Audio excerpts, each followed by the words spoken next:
When Bella reached out to adjust her grip, she didn't expect the sudden jolt that nearly made her heart explode. Below her yawned a 10,000-foot drop, an endless abyss. Panic surged through her body. Her brain went blank. She wanted to climb back down, but her best friend Rachel, above her, shouted, "Don't wimp out now." With no other choice, Bella shut her eyes, took a deep breath, and forced herself to keep climbing the abandoned 3,000-meter broadcast tower. What they didn't know was that this rusty old structure hadn't been maintained in years. Every metal rung they grabbed weakened the ladder just a little more. With every step, the screws loosened, and danger crept closer. 3 hours later, they finally reached a small platform. But this wasn't their goal. Their real challenge still lay above the needle-like tip of the tower. With no safety gear and nothing to catch them, even one misstep could mean instant death. Bella's hands trembled as she stared at the final ladder, a flimsy sky bridge into the clouds. Rachel, ever the thrill seeker, nudged her on. Bella shook the ladder to test its stability. It held, barely. Summoning every ounce of courage, she began the final climb. But just a few feet in, Rachel started shaking the ladder for fun, laughing. "Are you insane?" Bella screamed. "Oh, come on, live a little," Rachel joked. What Rachel didn't realize was that her reckless game would nearly cost them both their lives. What should have taken a minute took Bella 30. She inched upward, paralyzed by fear. When she finally reached the top, Rachel tried to pull her up. But just then, the ladder lurched, nearly tossing Bella into the void. Bella panicked, wanting to retreat, but Rachel held the safety rope tight. There was no going back. With Rachel's help,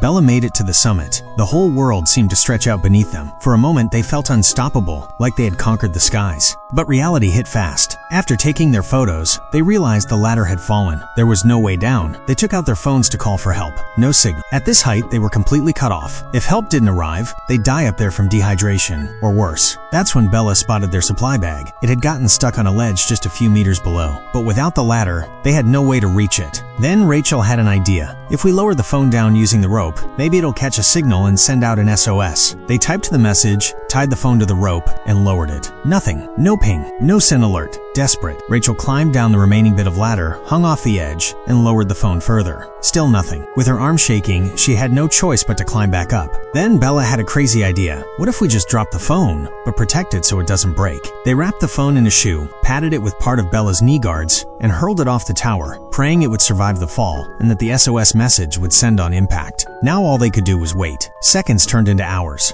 No rescue, no sound, no sign anyone knew they were up there. Would the message go through? Would anyone come? Or were Bella and Rachel doomed to die, forgotten at the top of the world?